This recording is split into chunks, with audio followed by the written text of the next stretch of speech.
Fala pessoal, espero que vocês estejam bem. Na aula de hoje a gente vai começar a conversar sobre a filosofia da linguagem do John Locke. Locke vocês devem conhecer como o famoso epistemólogo inglês que escreveu aquele baita calhamaço, o ensaio sobre o entendimento humano, o cara da tábula rasa e etc. Mas a sua filosofia da linguagem, apesar de não ser muito conhecida ou não ser muito estudada, infelizmente, ela é muito importante para o seu projeto geral e a gente pode dizer sem muito exagero que a filosofia da linguagem contemporânea, lá com o John Stuart Mill, o Frege, o Wittgenstein, é uma espécie de reação ou é uma resposta aos problemas aparentemente enfrentados pela teoria da linguagem, a teoria do significado oferecida pelo Locke. E além disso, a teoria da linguagem do Locke oferece uma resposta bastante plausível e natural e intuitiva ao problema do significado. Para o Locke, basicamente, o principal propósito da linguagem é expressar o pensamento. E o pensamento consiste no emprego de ideias na mente, e a linguagem expressaria o pensamento porque as palavras seriam convencionalmente associadas a ideias na mente. É uma ideia bastante intuitiva que muitos de nós provavelmente já pensamos em algum momento ou outro, ou seja, que o significado,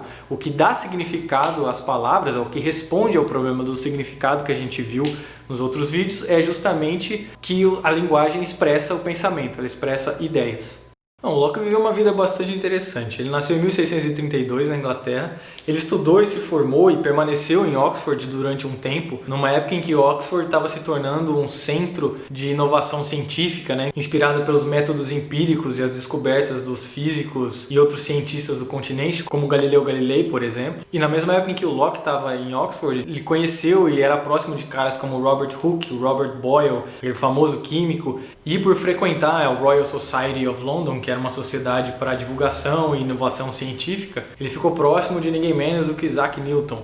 Ele era mais interessado por medicina, o objetivo dele era se tornar médico, mas ele também se interessava por todos os tipos de descoberta científica. E justamente por ser interessado em medicina, ele conheceu e foi convidado pelo Lord Ashley a ser seu conselheiro médico. E por conta disso ele se envolveu em várias confusões políticas, porque o círculo do Lord Ashley estava envolvido em uma conspiração contra o rei, e por conta de tudo isso ele teve que se exilar na Holanda durante vários anos. E durante esses anos de exílio na Holanda, ele aperfeiçoou e terminou sua obra mais importante, que é o Ensaio sobre o Entendimento Humano. O Ensaio sobre o Entendimento Humano se ocupa principalmente da teoria do conhecimento, epistemologia, mas ele também lida com outras áreas que hoje a gente chamaria de filosofia da mente, metafísica e filosofia da linguagem. O objetivo principal do Locke no Ensaio sobre o Entendimento Humano é tentar entender ou descobrir quais são os limites ou o que nós somos capazes de entender sobre o universo por meio de um exame do funcionamento da mente. E a ideia básica que o Locke vai defender nessa obra é que todo o material do conhecimento surge a partir da experiência. E justamente através da operação da razão e da abstração sobre essas ideias advindas da experiência é que nós chegamos a todo o conhecimento que nós temos. Ou seja, ele argumenta contra a tese do inatismo, ou seja, que a boa parte, ou ao menos uma parte significativa do nosso conhecimento sobre o mundo é obtido independentemente da experiência, a posição chamada racionalista. Mas se o objetivo principal é entender os limites e a natureza do conhecimento humano, por que se interessar pela linguagem? O que exatamente a linguagem tem a dizer ou qual é a relevância dela nesse projeto? Isso é o que Locke diz. Devo confessar, portanto, que quando primeiro comecei essa investigação sobre o entendimento, e um bom tempo depois, eu não tinha sequer pensado que qualquer consideração a respeito de palavras fosse necessária a ela. Mas quando, tendo passado a origem e composição de nossas ideias, comecei a examinar a extensão e certeza de nosso conhecimento, percebi que havia uma conexão tão próxima com as palavras que, a menos que sua força e maneira de significação fossem primeiramente bem observadas, haveria muito pouco a ser dito de maneira clara e pertinente sobre o conhecimento, o qual, tendo a ver com a verdade, tem a ver com proposições.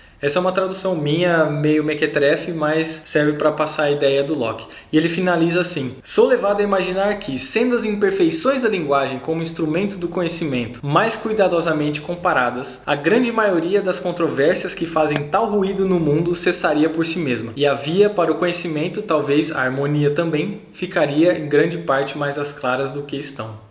Então a ideia básica é que esse tipo de investigação sobre os limites e a natureza do conhecimento, ela não pode ser divorciada de um estudo detido sobre a linguagem, justamente pelo papel que a linguagem tem na nossa vida cognitiva. Se o objetivo é entender os limites e a natureza do conhecimento, e grande parte do conhecimento que nós temos ou pretendemos ter, seja ele filosófico, científico ou político, depende da linguagem ou é transmitido através da linguagem, nós precisamos entender quais usos linguísticos, quais usos da linguagem genuinamente expressam proposições que podem ser conhecidas por nós, dada a natureza e a estrutura do nosso entendimento humano. Isso é importante. Ao entender a função e o propósito das palavras, e o que elas são e para que elas servem, ou seja, o que elas significam em primeira instância ou sua significação primária, como Locke diz, Locke acredita que seja possível detectar quando elas são usadas de maneira problemática.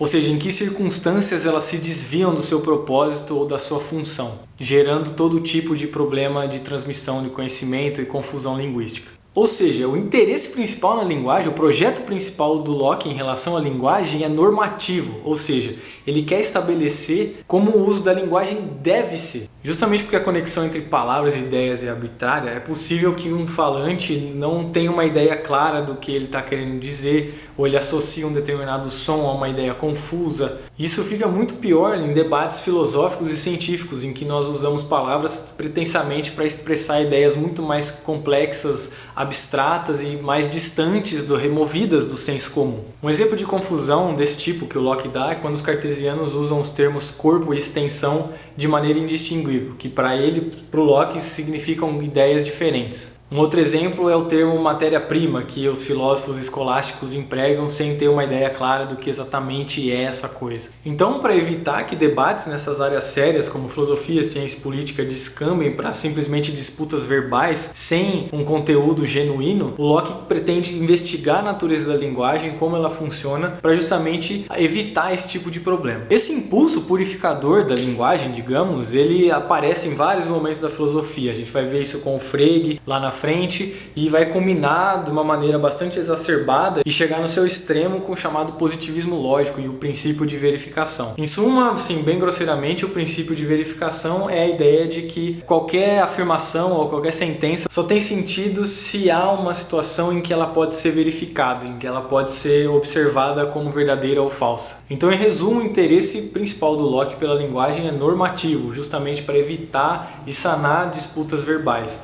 Isso tem consequências sérias, obviamente, para debates sobre metafísica, sobre ciência, etc., em que os termos não têm, segundo Locke, ideias claras associadas a eles. E no próximo vídeo a gente vai começar a ver a teoria do Locke propriamente dita.